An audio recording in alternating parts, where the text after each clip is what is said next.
I didn't get to meet William Holden again, but I had worked with William Holden in Malaya back in the post-emergency years, in a hilarious episode where he was making a film called Seventh Dawn with Susanna York and Capuchin. And it was a film set in the post-war period when the communist terrorist emergency is about to begin. And William Holden is playing an Australian planter who's been befriended by the head of the Chinese Communist Party, Jinping, and has worked with him amongst the guerrilla groups during the war, the Japanese occupation. So the two have become firm friends, and in the aftermath of the war, when the Japanese are defeated, they attend this surrender ceremony with the commander of the Japanese army hands over the surrender sword to the British authorities with this Chinese communist rebel leader as an ally of Britain, Jinping. And the irony was that the Chinese communist rebel leader is played by a Japanese, Tetsuro Tamba, and the Japanese commandant handing over the surrender sword is a Chinese businessman who's been known for his support of the guerrilla activities during the emergency. So you had this weird role reversal, which I thought vastly amusing. The British wouldn't lend their troops because they thought it was an anti-British film. It was very anti-imperial. We made a mess of the war and everything. So the Australians stepped in and they posed, all the British troops were played by Australians. Capuchin played an Anglo-Indian school teacher. The only person true to form was Susanna York, playing the daughter of the British High Commissioner, who was kidnapped by the terrorists and taken into the jungle, and William Holden has to rescue her. That was ridiculous, but very amusing. We were reminiscing about this when Susanna York came back to Hong Kong a few years ago for a one-woman show, and we were met afterwards and we were remembering the funny times we had then. Yeah, so when did the Hong Kong film industry really flourish and take off? Run Run Shaw had a very major part in that. Shaw Studios undoubtedly was the prime moving force. And dear old Run Run, we all owe great debt to him for creating that. But it had existed in a smaller scale before the war. And then my dear colleague Charles Wang, who'd worked with us in the film unit, left government to join his father's company, Salon Films, which had started by servicing the requirements of visiting film units, people who were coming here to make Hollywood-style movies, wanted a locally based company that dealt with equipment. But Charles went further than that. He made sure that they had everything that the visiting film makers needed: Panavision cameras, all the latest lighting, sound equipment, etc. But also the talent they needed to draw upon, because he trained the people to staff Salon Films, who were damn good people behind the camera. I mean, we could accurately boast at one stage that if anyone came to us with a script and the money to make a movie, we could cast it, we could staff it, we could shoot it, we could do the whole job ourselves. That wasn't far from the truth. We were involved in so many films, beginning with The World of Susie Wong. Nancy Kwan was a person who Charles Wang's father discovered, really. And she was the perfect choice to play Susie Wong. And then dear Nancy consented to make a film for us in Government Information Services. Brian Salt, who was working with Charles Wang in the film unit we had in those days, had this ridiculous idea that he would do this legendary film that would mix up the story of Alma Rock with the story of the invention of the compass. So he set this film in some unspecified period about 500 years ago, where there's a fishing village, rustic fishing village, which he actually found a perfect replica for on what was then High Island. It was an island in those days, separate from the mainland, before the reservoir was built. And he set up the set there, he put straw all over the roofs and recreated the feel of an early village. Nancy Kwan was the fisherman's housewife, who would eventually turn into the Armour Rock, dutifully waiting for her husband to return home from a storm at sea, the inventor of the compass. Anyway, I was on a helicopter trip. We were doing a story about a shipwreck in Hong Kong waters, and on the way back, it suddenly occurred to me that we were making this movie, so I said to the pilot, let's go and visit this film set. So we descended over the village, and to our astonishment saw the whole village disintegrating. Entire roofs of straw were flying away, clouds of dust and straw everywhere.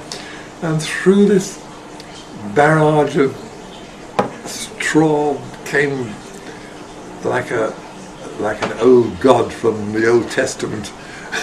Brian Salt with fists raised, furious at this uncalled for intrusion on his beautiful set. I don't know how much damage we caused, but he took it very sportingly. We did pose with the cast and Brian. Was he able to reconstruct? Yes, the villagers are very good about that. But Nancy is a very sweet person and still very strong. Did you meet Nancy? Yes. What was she like as a person? Oh, very, very lovely person. Very, never spoilt by Hollywood, you know. She formed her own film company, and we worked with her on one or two projects later on. Yes. I found everybody in the film industry extremely cooperative. I mean, Jackie Chan was incredibly helpful and gave his services for free to help us make our public service messages. We did one on AIDS, and he was, in the days when, you know, it was a bit of a dicey subject to discuss, Jackie said, I'll help you. He said, I'll portray myself as an action movie star and the safety precautions I have to take before I do one of my stunts. And that could be the safety precautions that anybody takes when they have sex, you know. Be sensible before you have sex. Just take precautions, the way I take precautions when I do one of my stunts. And it came off beautifully. You also mentioned that you're very much involved in the art festival in Hong Kong. So I think that started in the 1970s, didn't it? Yes, sort of late 60s actually, or mid 60s. Sorry, mid 70s, you're quite right.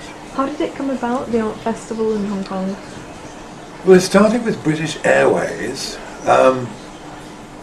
trying to promote the idea that if they could get an arts festival out east, they could do a deal flying artists out and hopefully pick up the traffic from their following and make a bit of money on the side. So we had this guy from British Airways come out to talk to us on this subject, and I wasn't with the arts festival then. It actually started with another publicity officer just before I took over, and the first festival was a massive amount of money, huge quantities of talent, largely wasted on a public that hadn't actually had enough time to prepare for this, you know. Major festival. It wasn't on the map. Instead of starting quietly and building up, they started grand scale, lost an awful lot of money. And the thing was going into a nosedive because we couldn't continue affording festivals like that. And then Run Shaw stepped in as chairman, and being an acute businessman himself, he could see where the problems lay, and he got the Arts Festival to engage a much more affordable team of people who continued making the festival a success because we were within budget. We were actually beginning to recoup some of our investment, and it became progressively more and more successful. And I eventually got onto the program committee as well. I managed to get my favorite operatic composer, Richard Strauss. I got them to perform his Rosenkavalier, which was a bit of a big undertaking in those early days of introducing opera to Hong Kong. Lovely time. And I made great friends. Run has continued to be a great friend, and I saw him just after his 100th birthday, and I thought he was looking fantastic. I said so, and Mona was with him and very, very pleased that because he grinned from ear to ear. And I don't know, I made, one of my best friends from that period was Gillian Newsom, who I'm still in touch with. She's running an agency in London and would love to come back to Hong Kong. And she was such a help to me because she knew the arts world. She'd been a secretary for Lauren Mazel. She knew some of the major players, and she could have been the arts festival's manager. She had all the qualifications, but they appointed somebody else instead. And I think eventually Gillian felt the time had come to move on and go on to do her own company in London, but she's still a very close friend. And John Duffus, who came to manage the Hong Kong Philharmonic and stayed on and became an entrepreneur in his own right. Brought people like Placido Domingo and the three tenors out to China. I mean, he's another moving force in the arts scene in those days. The Arts Festival played a very seminal role, really, in educating Hong Kong people to enjoy culture, make it seem accessible and less of a privileged pastime. But it took a while because, of course, it started out as a basically expatriate passion, and only slowly over the years has it progressed to the point where now the majority of the people who attend these festivals are local people. But I don't think that Hong Kong needs just one massive injection of culture once a year.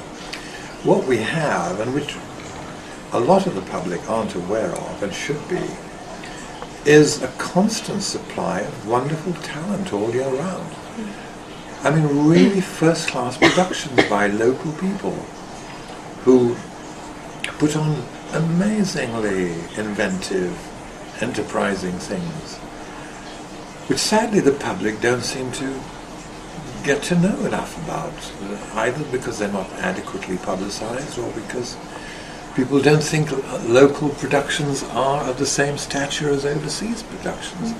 And I think they are. I think we could be exporting some of our shows overseas. I've seen some wonderful things here. Not long ago I saw a funny thing happen on the way to the Forum. Stephen Sondheim's musical performed in Cantonese, admittedly, which limits its appeal. But it was a first-class production, a really talented group of people. I saw this performance last week of the Laramie Experiment, and that was a brilliant show. 8 people playing 65 roles in a theatre that could only seat 40, and I think it's a tragedy that so much talent is too often squandered on very small locales in Hong Kong, because the artist groups just don't have the money to pay for the big venues. And there's a great imbalance, because what ends up in the big venues is probably the sort of stuff that should be showing in the small theatres that are populated at the moment by the much more talented groups like the one last week. They should be changing venues because the local productions are so good. Do you think the situation will change in the near future? Well, let's hope that this West Kowloon Cultural District proves to be a success. It's been a long drawn-out affair, and I'm really disappointed to see how much time it has taken to bring it to fruition. I think Hong Kong people are too willing to criticize. I mean, frankly, the politicians here seem to make their only purpose in life seems to be to criticize and never to propose workable alternatives. So they can tend to get in the way of anything progressive. I mean, I'd hate to be in the government now, swimming upstream against this political barrage that they're having to cope with. But anyway, they now seem to have got the committee together and they're working it all out again. I don't think they've designed it yet, but it looks as if Norman Foster's bubble has gone down the tubes. Whatever replaces it, as long as it works, as long as it gives Hong Kong people a genuine chance to see the best that their own culture can produce. Not imported culture, but Hong Kong culture. We have a wonderfully vigorous Hong Kong culture in this place that isn't promoted adequately enough. We look at traditional things like opera, some of the more modern stuff like dance, but there's wonderful stuff being done in theatre, for example. I saw a one-man show recently by a young Chinese who's since gone to the Edinburgh Fringe, and it was the kind of thing that would make a huge success in London or anywhere. In English, beautifully done. It was a very Noel Cowardly kind of performance. Incredibly funny, and had the audience in stitches, but it really deserved wider promotion. Do you think that there's the right audience in Hong Kong for this kind of activities to flourish? I think the audience is there, but it's just not aware of how much talent is also there to satisfy its needs. What's needed is something to bring the two together more effectively.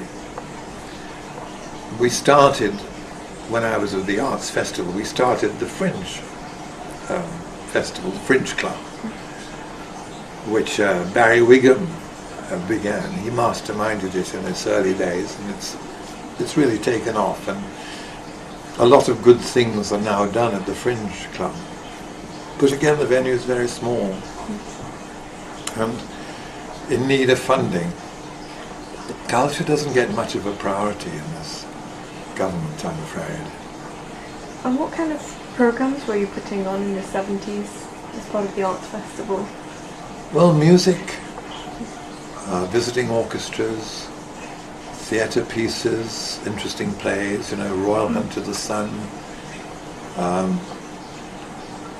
Very rarely opera. I think Rose and Cavalier was a bit groundbreaking in that respect. But the staple ingredients were music, a little bit of jazz, some vocal concerts, but music and theatre, I suppose. And sometimes mime artists and really novelty acts that had been a big hit in other festivals. Hong Kong is sometimes described as a kind of cultural wasteland before the 70s. Would you agree with that comment? Or? Well, I think that description would have to go back a long way, because even when I arrived in the mid-60s, we had a pretty busy city hall, even before the Arts Festival began. And there was talent, and there was, we had excellent amateur dramatic groups here, which put on first-rate stuff, very inventive. I contributed to one or two shows myself, but usually in the fringe of the festival. But it was never a wasteland. and it certainly hasn't been for a long time. I mean, the trouble is it's flowering but unseen by the people who should be more aware of it. The opposite of a desert. It's very rich in culture. We've got wonderful venues thanks to the fact that we had separate councils running different satellite towns, all vying with each other to have bigger theatres than the others. But we have a huge variety of venues now that people can perform in. We have an excellent orchestra. The Hong Kong Philharmonic is first rate. And again, I was on that committee for a long time myself, and it's been wonderful to see. One of my keenest regrets is that we've lost the Asian Arts Festival that was begun by Eau de Salis,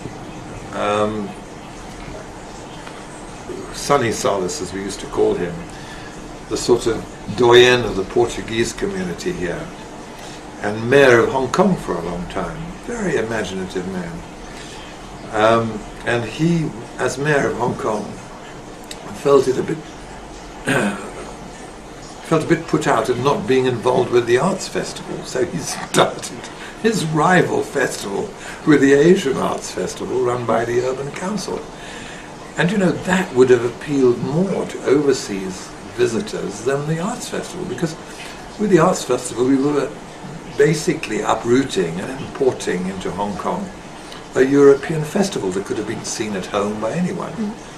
Whereas the Asian Arts Festival was the only one that assembled really Asian talent under one roof at one time of the year. We had Japanese, Tibetan, Indonesian, all kinds of performances. And each festival was very carefully thought out and had a wonderful variety of stuff.